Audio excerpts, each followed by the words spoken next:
तो hello guys, lecture number 14 में हमने डिस्कस किया था ratio analysis up to question number 11 और अब पार्ट बी में हम मिले दोस्तों, जहां पर हम 12, 13 और 14 डिस्कशन करने वाले FM questionnaire ratio analysis. Let's begin guys. तो क्वेश्चन नंबर 12 के अंदर सबसे पहले इन्होंने क्या पूछा है, आपको क्या दिया है।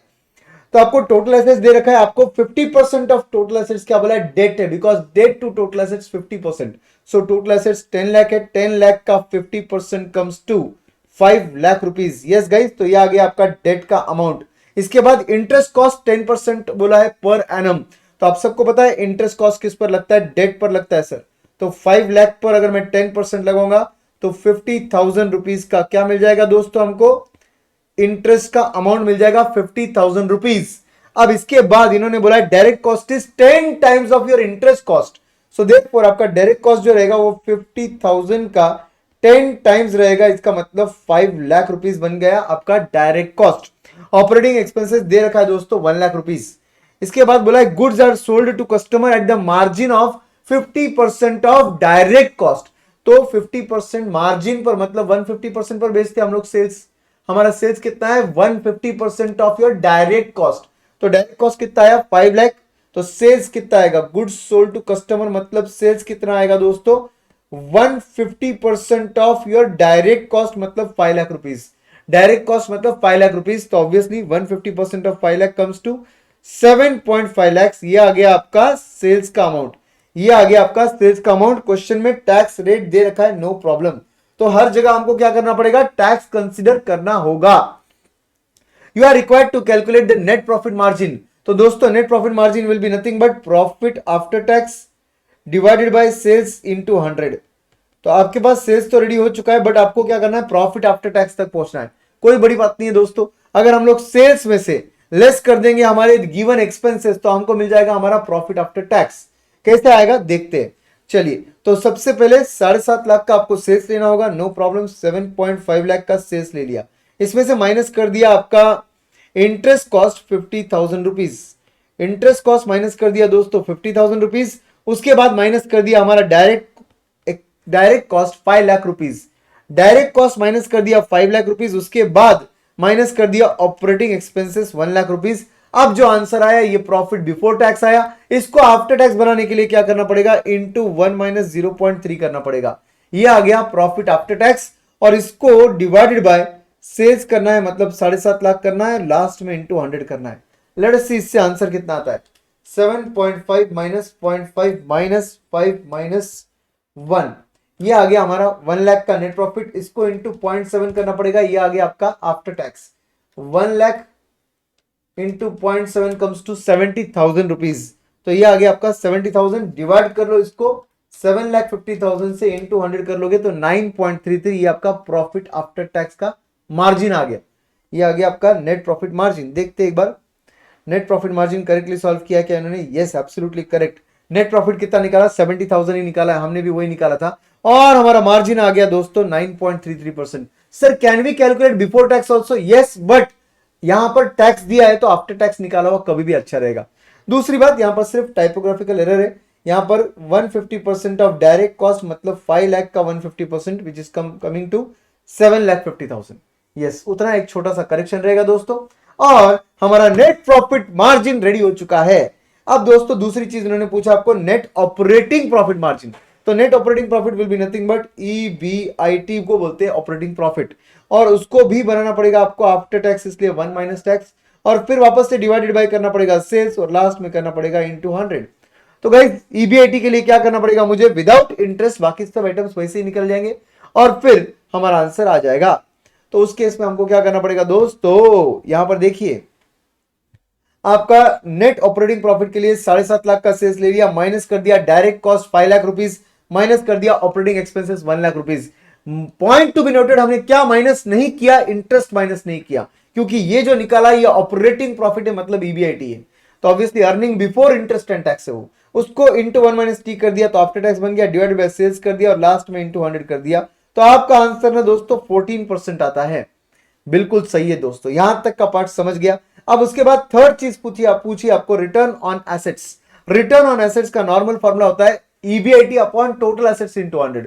बट क्योंकि यहां पर आपके पास टैक्स है, इसलिए ईबीआईटी इंटू 1 माइनस टैक्स करना पड़ेगा divided by total assets into 100 करना पड़ेगा। तो guys EBIT into 1 minus tax तो हमारे पास रेडी है ऑलरेडी 1,05,000। बस सेम 1,05,000 जो हमने अभी यूज किया वही 1,05,000 इधर आ जाएगा। अब दोस्तों टोटल एसेट्स यूज करने पड़ेंगे हमको। टोटल एसेट्स क्वेश्चन में प्रिंटेड है, बिल्कुल पहले ही लाइन में दिया है दोस्तों आपको। टोटल एसेट्स कितने के हैं? 10 लाख के है। तो बस 1,05,000 को डिवाइडेड बाय 10 लाख कर दीजिए, इंटू 100 कर दीजिए, तो आपका आंसर आ जाएगा 10.5%। 10.5% ये आ गया आपका return on assets obviously after tax. और लास्ट चीज जो पूछी है दोस्तों वो है रिटर्न ऑन ओनर्स इक्विटी, जिसका मतलब होता है ROE। और उस केस में हम लोग क्या करेंगे, डिनोमिनेटर में ले लेंगे इक्विटी, न्यूमरेटर में ले लेंगे profit after tax, because preference shares नहीं है तो प्रॉफिट आफ्टर टैक्स ले सकते हैं आप लोग। पैट अपॉन इक्विटी इंटू 100 कर दीजिए दोस्तों। तो कमान पैट आपके पास ऑलरेडी रेडी है, प्रॉफिट आफ्टर टैक्स कहां रेडी है सर? ये देखिए, ये हमने प्रॉफिट बिफोर टैक्स निकाला और प्रॉफिट आफ्टर टैक्स हो गया 70,000। सो बस यही नंबर लेना है आपको दोस्तों, 70,000 डिवाइडेड बाय इक्विटी कितना लेना पड़ेगा सर? 10 लाख आपके टोटल एसेट्स है जिसका 50% डेट है, मतलब बचा हुआ 50% इक्विटी रहेगा।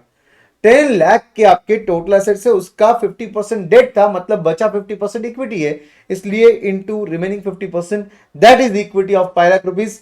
सो 70,000 डिवाइडेड बाय 5 लाख इंटू 100 करेंगे तो आंसर 14% आता है दोस्तों। ये आ गया आपका ROE। तो यहां पर हम लोगों ने डिस्कस कर लिया क्वेश्चन नंबर 12। सर क्या हम इन फॉर्मूलेज में कहीं पर बिफोर टैक्स वगैरह ले सकते हैं क्या? जैसे ईबीआईटी, सिर्फ ईबीआईटी लिया, यहां पर ऑपरेटिंग प्रॉफिट में वापस से ईबीआईटी लिया, चल सकता है क्या सर? यस एब्सोल्युटली चल सकता है। नेट प्रॉफिट को भी बिफोर टैक्स लिया तो चल सकता है क्या? यस चल सकता है। बट क्वेश्चन में अगर 30% टैक्स दिया रहेगा तो ऑब्वियसली बात है उसको कंसीडर कर कर आफ्टर टैक्स भी निकालना पड़ेगा तुझे, तो उससे अच्छा डायरेक्टली आफ्टर टैक्स निकाल ले। Yes my friends, so that was your question number 12 with you. अब बात करते हैं क्वेश्चन नंबर 13 की। तो क्वेश्चन नंबर 13 ना दोस्तों आप जरा अच्छे से देखिए, बिल्कुल सेम एज क्वेश्चन नंबर 7 है, सेम एज क्वेश्चन नंबर 7, कुछ भी डिफरेंस नहीं है, सिर्फ नंबर्स का डिफरेंस है दोस्तों। इनफैक्ट क्रोनोलॉजिकली सेम है हर चीज, सिर्फ नंबर जो है नंबर्स उसमें डिफरेंस है दोस्तों। तो आप मुझे लगता है 13 क्वेश्चन अच्छे से सॉल्व कर ही चुके रहेंगे। अब हम डायरेक्टली जाएंगे क्वेश्चन नंबर 14 की तरफ, जो कि रेशियो एनालिसिस का हमारा लास्ट क्वेश्चन है। क्वेश्चन नंबर 14 की तरफ जाते हैं दोस्तों हम लोग, रेशियो एनालिसिस का लास्ट क्वेश्चन, क्वेश्चन नंबर 14 ये रहा आपके स्क्रीन पर।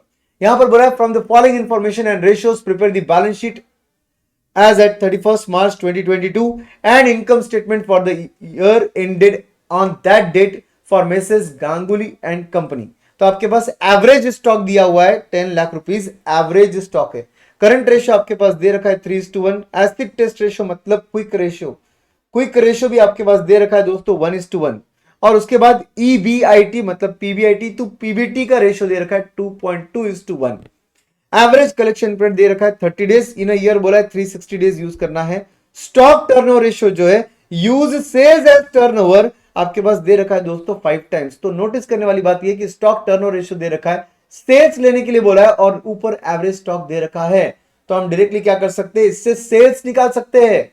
चलिए निकालते हैं सेल्स। सबसे पहले क्या करना पड़ेगा आपको, stock turnover ratio 5 times is equal to sales, जो कि हमको पता नहीं उसको एक्स ले लेते हैं, डिवाइडेड बाय 10 लाख करना पड़ेगा। तो डेफिनेटली हमारा x का आंसर आएगा 5 into 10 lakh which will come to 50 lakh rupees. Therefore your sales are 50 lakh rupees. आप सब समझ रहे हो क्या? आपका जो सेल्स का आंसर आया है वो आया है स्टॉक टर्नओवर रेशियो यूज कर 50 लाख रुपीज। उसके बाद इन्होंने बोला है आपको fix assets turnover ratio 0.8 times. तो आपके पास सेल्स रेडी हो चुका है तो फिक्स एसेट्स रेडी हो जाएगा आपका। फिक्स एसेट्स टर्नओवर रेशियो का फॉर्मूला है sales divided by fix assets which is equal to 0.8। तो गाइस आपके पास सेल्स का नंबर रेडी है। सेल्स कितना है 50 लाख, तो हम क्या बोलेंगे 50 lakh divided by 0.8 is equal to FA। तो आपका फिक्स एसेट्स का आंसर कितना आता है 50 lakh divided by 0.8 which comes to 62,50,000। Therefore your fix assets comes to 62,50,000 rupees. क्या आपको समझ रहा है कि आपके फिक्स एसेट्स का आंसर 62,50,000 आ गया है? Yes my friends. इसके बाद आगे बोला है working capital amount is 10 lakh rupees. तो ऊपर देखिए करंट रेशियो दिया है, नीचे देखिए वर्किंग कैपिटल अमाउंट दिया हुआ है। तो डेफिनेटली हम लोग क्या कर सकते हैं, करंट एसेट्स और करंट लायबिलिटी निकाल सकते हैं। All of you know that current ratio is 3:1 इसका मतलब can we say current assets is equal to 3 current liability? Yes my friends, बिल्कुल सही बोल सकते हैं सर हम। तो फिर working capital is equal to current assets minus current liability. Current assets की जगह हम लोग क्या लिखेंगे, 3 current liability minus 1 current liability is equal to 3 current liability minus 1 current liability is equal to 10 lakh. तो ऑब्वियस सी बात है, current liability will come 2 current liability is equal to 10 lakh, therefore current liability will come to 5 lakh rupees. सही बोल रहा हूं क्या मैं? कैलकुलेशन एक बार चेक कर लो बॉस, मैं ओरली कर रहा हूं ये सब, तो आप आई होप कि कैलकुलेशन चेक कर रहे होंगे और आपका करंट लायबिलिटी जो है वो 5 लाख आ चुका है। तो आप इसी के बेसिस पर क्या कर सकते हो, करंट रेशियो के को यूज करो 3:1 और सीधा सीधा आपका करंट एसेट्स आ जाएगा 3 करंट लायबिलिटी मतलब 3 इंटू 5 लाख। तो आपका करंट एसेट्स आ जाएगा 15 लाख रुपीज गाइस। आपका करंट एसेट्स आ गया 15 लाख रुपीज। अब इसके बाद आपको एसिड टेस्ट रेशियो दिया हुआ है, इजीली आपका स्टॉक का वैल्यू आ जाएगा। कैसे आएगा सर स्टॉक का वैल्यू? तो आप देखिए कि आपके पास एसिड टेस्ट रेशियो दिया हुआ है 1:1, तो आप एसिड टेस्ट रेशियो यूज कर लीजिए। आपका ये देखिए करंट लायबिलिटी आया 5 लाख रुपीज, करंट एसेट्स आ गया 15 lakh rupees. Acid test ratio 1:1 है, तो आप क्या बोलोगे, current assets 15 lakh minus stock we don't know divided by current liability 5 lakh is equal to 1, और इससे आप क्या करोगे, स्टॉक का वैल्यू निकाल लोगे। Stock value comes to 10 lakh rupees. Easily stock का वैल्यू निकल जाएगा, क्योंकि इस फॉर्मूले में सिर्फ स्टॉक ही पेंडिंग रहेगा। तो स्टॉक का वैल्यू भी हमने निकाल लिया। अब क्या करेंगे हम लोग दोस्तों, हम लोगों ने स्टॉक टर्नओवर रेशियो से ऑलरेडी सेल्स निकाल लिया है।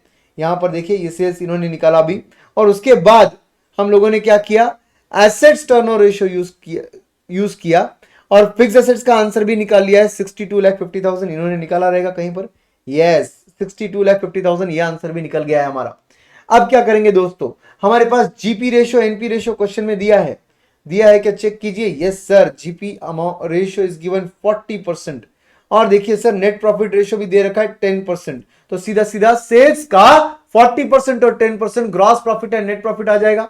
यस सर, तो फिर यहां पर ग्रॉस प्रॉफिट आएगा सेल्स 50 लाख का 40% 20 लाख रुपीज, और आपका सेल्स का 10% 5 लाख रुपीज आ जाएगा। नेट प्रॉफिट मतलब profit before tax. Sir profit before tax क्यों? Read the last line guys, taxation is given nil. इसका मतलब profit after tax and profit before tax both are same, that is nothing but कितना है answer आपका profit before tax after tax का 5 lakh rupees. Yes my friends, इसके बाद आपको EBIT to EBT का रेशियो दे रखा था 2.2:1, तो आपके पास ईबीआईटी टू ईबीटी का रेशियो दे रखा था 2.2:1। आपके पास ऑलरेडी ईबीटी का आंसर निकल चुका है। ईबीटी का आंसर कितना निकल चुका है, 5 लाख, उसी को यूज कर लीजिए और ईबीआईटी का आंसर आ जाएगा दोस्तों आपका ईबीआईटी का आंसर आएगा 11 लाख रुपीज। आ जाएगा आपका ईबीआईटी का answer 11 lakh rupees. Yes sir, अब ईबीआईटी और ईबीटी दोनों का डिफरेंस आता है, इंटरेस्ट आप सबको पता है। तो ईबीआईटी है 11 लाख, ईबीटी है 5 लाख, दोनों का डिफरेंस आएगा 6 lakh.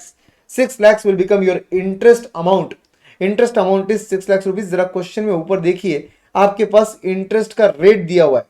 Interest long term loan का इंटरेस्ट जो है वो 12% बोला है। आपके पास इंटरेस्ट का अमाउंट रेडी है, आपके पास इंटरेस्ट का रेट रेडी है। Interest amount divided by rate of interest करोगे तो डेट का वैल्यू निकलेगा। इंटरेस्ट डिवाइड बाय केडी करके डेट का वैल्यू आता है दोस्तों, आप सबको पता है। तो इससे केस में आपका डेट का अमाउंट आ जाएगा 50 लाख रुपीज, बिकॉज 6 लाख का इंटरेस्ट है, रेट ऑफ इंटरेस्ट है 12%।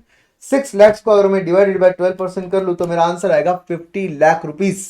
ये आ गया दोस्तों मेरा लॉन्ग टर्म लोन। अब आपके पास ऑलरेडी कलेक्शन पीरियड दिया हुआ है और सेल्स आपके पास रेडी है, तो सेल्स को डिवाइडेड बाय 360 कर लीजिए, पर डे सेल आएगा। सेल्स को डिवाइडेड बाय 360 कर लीजिए, पर डे सेल आएगा, इनटू 30 डेज कर दीजिए, आपका डेटर आ जाएगा दोस्तों। आपका डेटर का अमाउंट आएगा 4,16,667। चेक कर लीजिए एक बार, आपका सेल्स का amount divided by 360 will give you per day into 30 days will give you 30 days का amount 4,16,667। Absolutely correct, absolutely correct. यहां तक का आंसर सबको समझ चुका है क्या सर? यस सर, समझ गया सर। अब आपके पास ऑपरेटिंग एक्सपेंसेस दे रखे थे 9 लाख रुपीज, नो प्रॉब्लम। तो हम क्या करने वाले हैं, अब हम लोग सीधा सीधा इनकम स्टेटमेंट बनाना शुरू कर देंगे। आपके पास सेल्स है, सेल्स से शुरुआत होगी।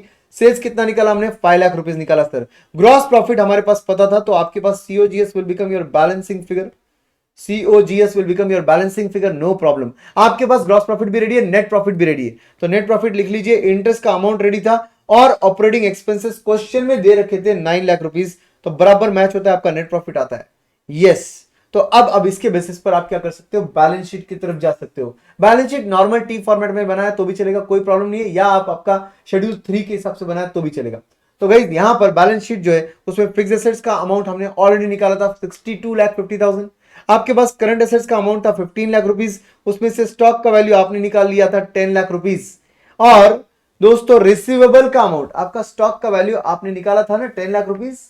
Yes my friends, acid test ratio से आपका स्टॉक का वैल्यू निकला था। और उसके बाद आपके पास रिसीवेबल का अमाउंट निकला था अभी अभी 4,16,667। तो ऑब्वियस सी बात है ये बन जाएगा आपका balancing figure of current assets, ये बन गया आपका balancing figure of current assets. और फिर आपका करंट एसेट्स का टोटल आएगा 15 लाख, आपके बैलेंस शीट का टोटल आएगा 77,50,000। और ऑब्वियसली बात है आपके पास डेट का अमाउंट रेडी है 50 लाख रुपीस, आपके पास करंट लायबिलिटी का अमाउंट रेडी है 5 लाख रुपीस।